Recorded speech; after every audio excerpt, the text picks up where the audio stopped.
ఇంట్లో కూర్చుని ఇంగ్లీష్ నేర్చుకోవాలనుకుంటున్నారా? అయితే వెంటనే మా స్పోకెన్ ఇంగ్లీష్ క్లాసెస్కి కాల్ చేయండి. నమస్తే, వెల్కమ్ టు సుమన్ టీవీ. ప్రస్తుతం మనతో పాటు ఉన్నారు psychologist, life coach, human behaviour sciences expert doctor Madhurima Reddy గారు. మేడంతో మాట్లాడదాం. నమస్తే మ్యామ్. నమస్తే నవీన గారు. మ్యామ్, పెళ్ళికి ముందున్నటువంటి ఏదైతే ప్రేమ ఉంటుందో పెళ్ళి అయ్యాక అది కనిపించట్లేదని చాలా మంది ఒక కన్ఫ్యూజన్ అయితే ఉంది.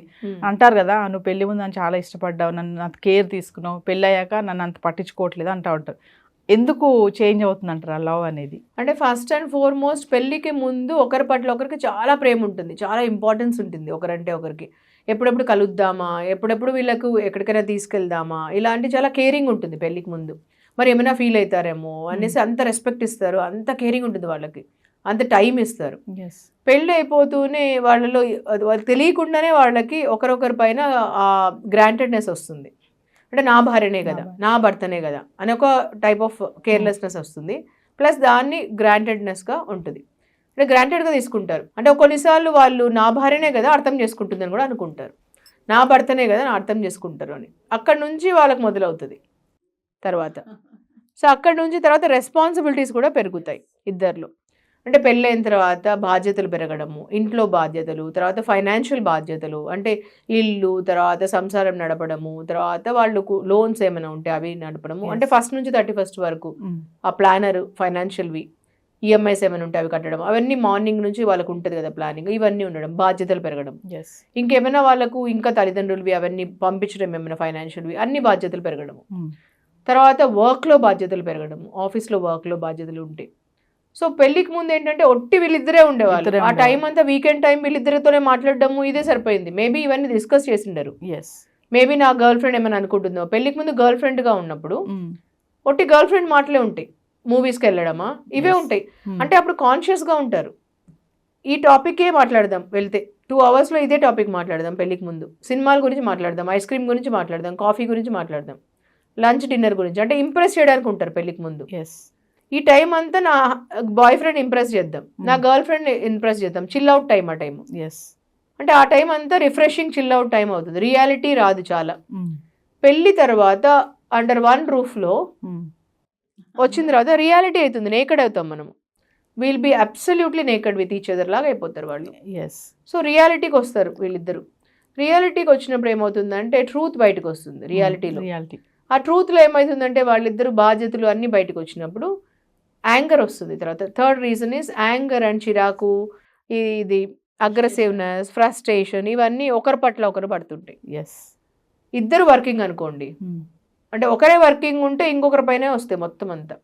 హస్బెండ్ ఒకరే వర్కింగ్ అయితే భార్య పైన వస్తుంది. ఫస్ట్ ఇమీడియట్ రిలేషన్ ఈజ్ భార్య, ఆ చిరాకు అని రావడం. ఇద్దరు వర్కింగ్ అనుకోండి నవీన గారు, ఒకరిపైన ఒకరికి వస్తాయి. అంటే you pour on me, I pour on you, ఇంకా ఇద్దరి పైన అనమాట. ఇద్దరు అది టాక్సిక్ అయిపోతుంది రిలేషన్ కొన్ని రోజుల తర్వాత. అట్లా వస్తుండే ఇంక ఇంట్లోకి మొదలు పెడతారు. ఒకసారి ఫోన్స్లో కూడా, ఆఫీస్లో కూడా, ఇక్కడ ఒకరి నుంచి రన్నింగ్ ఉంటుంది అనమాట. అట్లా ఇద్దరి పైన ఒకరికి అలా.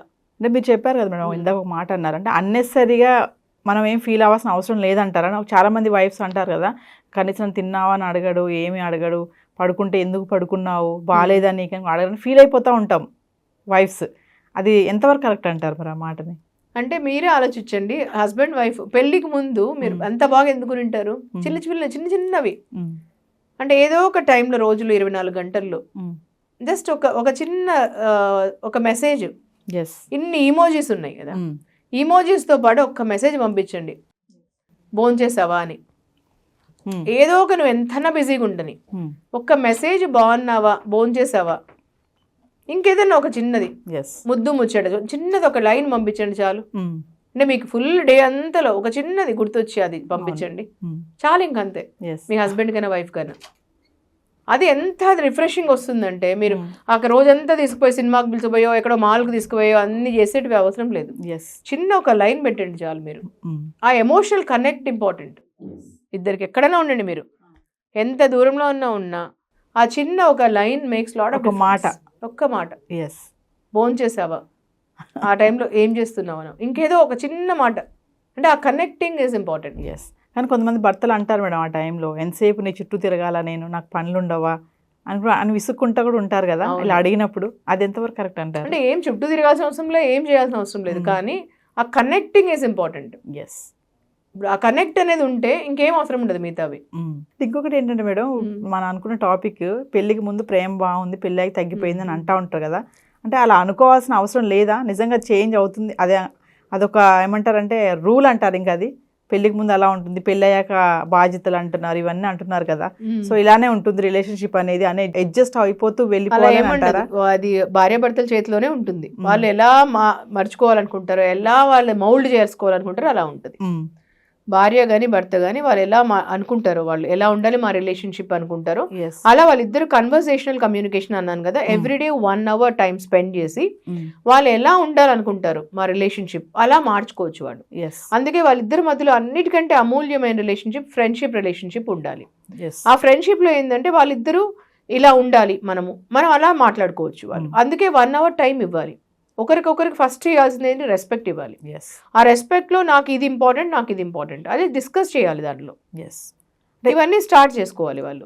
ఎంతమంది వైఫ్ అండ్ హస్బెండ్ మీరు అన్నట్టుగా కూర్చొని మాట్లాడుకుంటున్నారు, స్పెండ్ ఒక కనీసం మీరు అన్నట్టుగా 2 గంటలు 3 గంటలు కాకపోయినా 1 గంట అయినా మేడం ఈ రోజుల్లో నవేడేస్ అలా ఉన్నారంటారు? అసలు అలా లేని వాళ్ళతోనే ప్రాబ్లమ్స్ వస్తున్నాయి, అలా లేని వాళ్ళకే ప్రాబ్లమ్స్ వస్తున్నాయి అందరికి. ఎప్పుడైతే అది పెళ్లికి ముందు ఎందుకు బాగుంది అని ఒకసారి ఇంట్రోస్పెక్ట్ చేసుకుంటే, వాళ్ళకి వాళ్ళు తెలుసుకుంటే ఇవి సాల్వ్ అన్నీ అయిపోతాయి. అందుకే ఆ రిపేర్ వర్క్ వాళ్ళకే వస్తుంది. రిపేర్ వర్క్ ఇప్పటికైనా కూడా మించిపోయింది లేదు. ప్రతి ఒక్కరు మన ఛానల్ చూసే ప్రతి ఒక్కరు కూడా వాళ్ళిద్దరు భార్య భర్తల మధ్యలో పెళ్లికి ముందు ఎందుకు బాగున్నారు, పెళ్లి తర్వాత ఎందుకు మనం ఇలా ఉన్నామని ఆలోచించుకోండి ఫస్ట్. దాని తర్వాత పెళ్లికి ముందు మనం ఏమేం చేస్తున్నాం, పెళ్లి తర్వాత ఎందుకు చేయలేకపోతున్నాం, ఎందుకని మనకు టైం ఇవ్వలేకపోతున్నాం. అదే టైం 24 hours ఇప్పుడు కూడా ఉంది, మనం ఎందుకు ఇవ్వలేకపోతున్నాం అని తెలుసుకోండి. ఒక రోజులో 1 hour ఈ బెడ్లో టైం కాకుండా మిగతా టైం 1 hour కన్వర్సేషనల్ కమ్యూనికేషన్ ఇవ్వండి. ఒకరొకరిని అర్థం చేసుకోండి, ఆ గ్రాంటెడ్ తీసుకోకండి. మీ వైఫ్ మీ హస్బెండ్ మీకు ఎంతో ఇంపార్టెంట్ అయిన వాళ్ళు. సో ఒక వీక్లో ఒక మంత్లో సమ్ మెమరబుల్ ఈవెంట్ చేసుకోండి, మెమరబుల్ మూమెంట్ చేసుకోండి. Life is not just making money అండి, life is not just making something అండి, life is making memories. So ఆ మెమరీస్ని క్రియేట్ చేసుకోండి, అది ఇంపార్టెంట్. హెల్దీ రిలేషన్షిప్ ఉండాలంటే ఏం చేయాలి మేడం? హెల్దీ రిలేషన్షిప్కి డెఫినెట్లీ ఒకరొకరిని అర్థం చేసుకోవాలండి. Life is all about creating memories అండి. Thank you ma'am. Thank you so much.